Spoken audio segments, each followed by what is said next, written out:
It is no secret that organizations in the crypto industry have often clashed with authorities, with Ripple's current lawsuit vs.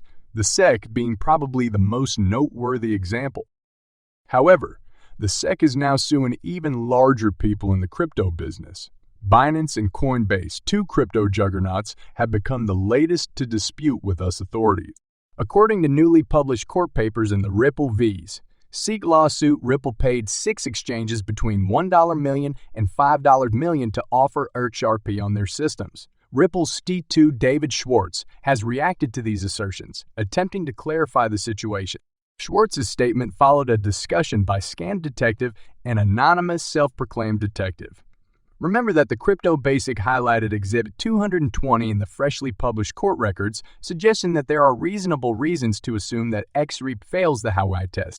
Several supporters determined that if this came from the SEC, it would be game over for the agency. However, Mark Fagel, a former SEC attorney, acknowledged that the letter was not written by the agency. Scam Detective also mentioned this in recent tweets. He did, however, claim that Grayscale Investments' paper was written by a legal firm. One of the arguments cited by the legal firm to decide that XRP is not a security, according to Scam Detective, is that Ripple did not arrange for XRP trade in the secondary market. However, fresh evidence suggests that Ripple paid 6 exchanges between $1 million and $5 million in 2017 to list XRP. According to Scam Detective, the Grayscale XRP Investment Trust was dissolved in January 2020. One as a result of these charges. According to the accusations, Ripple has been pursuing Coinbase for years in order to list XRP. In response, Schwartz gave insight on the situation's complexities. He highlighted that the assertions made are only allegations and that the true circumstances are complex. Schwartz highlighted the probable mechanisms underlying such charges using a hypothetical scenario. He stated that an exchange may charge a significant cost to list XRP, which Ripple may opt not to pay at first. However, if Ripple subsequently discovers a significant payment integration possibility with that exchange, the corporation might pay for the integration fees, letting them to utilize the exchange for auto purposes and mandating XRP's listing on the platform. This payment, however, would be designed to help Ripple's larger objective of developing its on-demand liquidity (ODL) service rather than just to list XRP. Schwartz noted that this is merely a speculative scenario. He stressed that litigating parties often make claims in the most negative light possible without contradicting the truth. He warned against considering these charges as facts and emphasized the need of conducting a fair investigation. Previously, suspicion circulated that Ripple paid exchanges like as Coinbase to list XRP. Notably, Scam Detective this month questioned Schwartz how much Ripple paid Coinbase to sell XRP, reigniting age-old suspicions that surfaced in a Bloomberg report in 2018. The story of Coinbase listing XRP is the only one I most wish I could tell that I can't, Schwartz said at the time.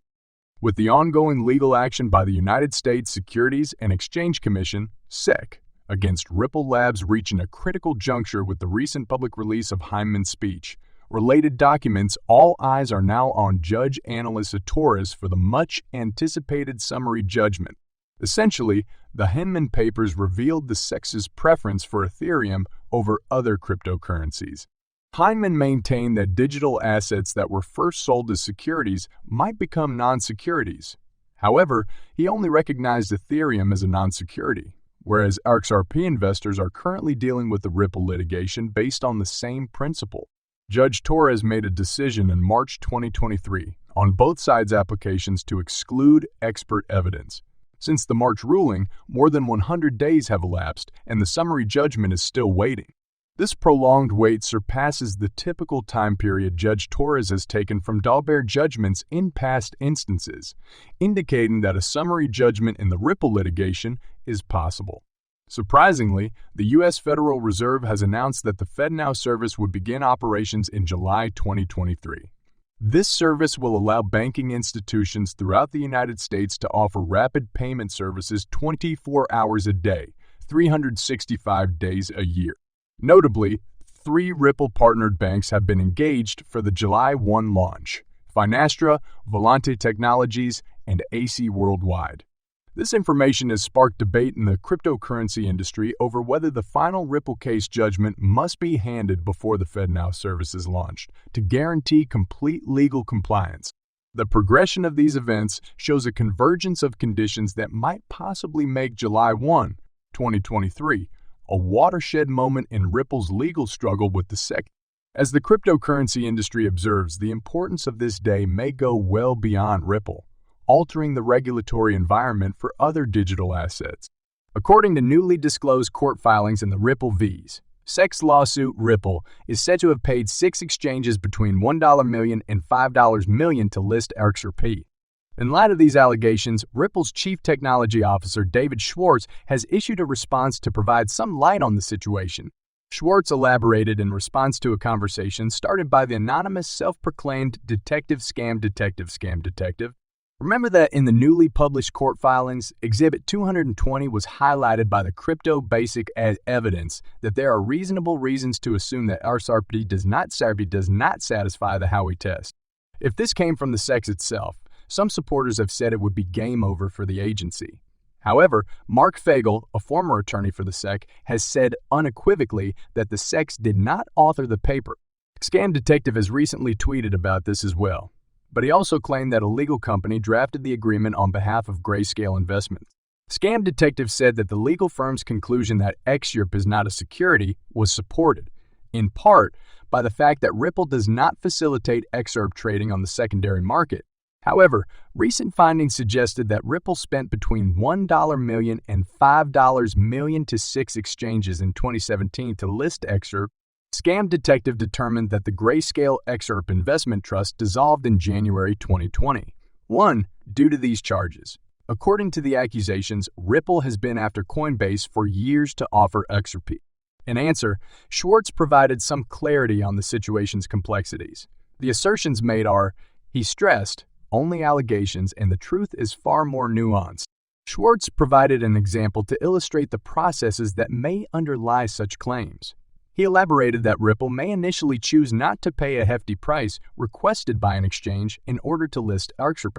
The only way Ripple could utilize the exchange for auto purposes and force XRP's listing on the platform is if it subsequently discovers a chance to develop a worthwhile payment connection with that exchange, in which case it would pay for the integration fees.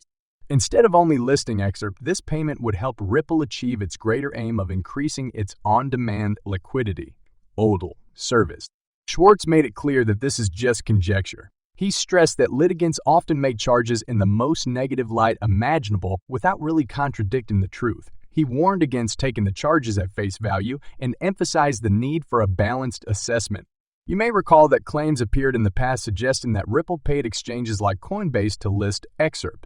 Notably, this month, Scam Detective questioned Schwartz how much Ripple paid Coinbase to include XRP, reviving long-standing suspicions first reported in a Bloomberg piece in 2018. The story of Coinbase listing XRP is the only story I most wish I could tell that I can't, Schwartz said at the time.